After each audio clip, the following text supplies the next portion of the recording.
Dan Spanyol berulang kali bilang, artikel 5 bilang kalau ada negara kita diserang, kita wajib belain, itu betul. Tapi dalam konteks ini negara lu kan menyerang negara lain. Nggak mau mereka ikut-ikutan nyerang negara lain, guys. Dan ternyata ya keberaniannya Perdana Menteri Spanyol Sanchez ini sampai pemimpin Eropa yang namanya Antonio Costa, dia adalah Presiden Dewan Eropa, dia bilang bahwa dia mendukung apa yang dilakukan Spanyol. Spanyol tidak salah.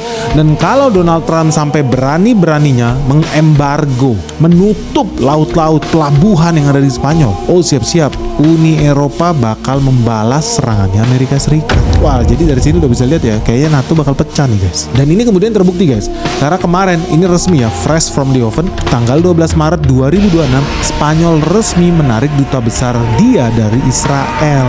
Dari sini udah tahu yang namanya Spanyol udah capek kayaknya dibohongin, guys. Jadi akhirnya mereka melihat realitanya, ini mah ngibul-ngibul aja nih perang-perang ini. Dan mereka nggak mau ditipu dua kali, guys.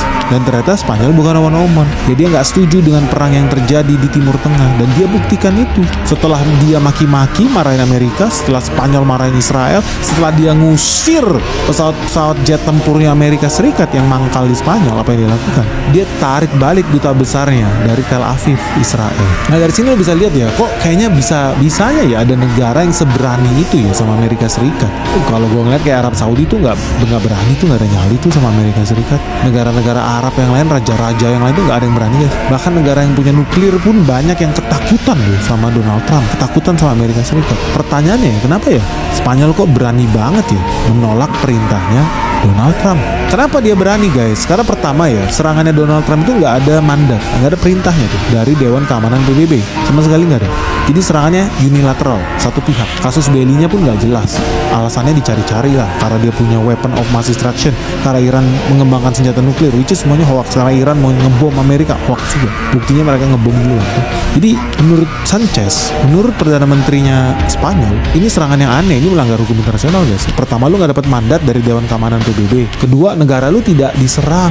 Jadi lu nggak ada self defense, lu nggak bisa melakukan pembelaan, lu sedang melakukan pembelaan diri, self defense nggak ada. Nah yang ketiga, karena serangan ini dilakukan secara brutal, tanpa dukungan komunitas internasional, tanpa persetujuan Dewan Keamanan PBB, menurut Spanyol, serangan ini namanya serangan sepihak dan punya potensi melebar kemana-mana, bisa memperluas konflik.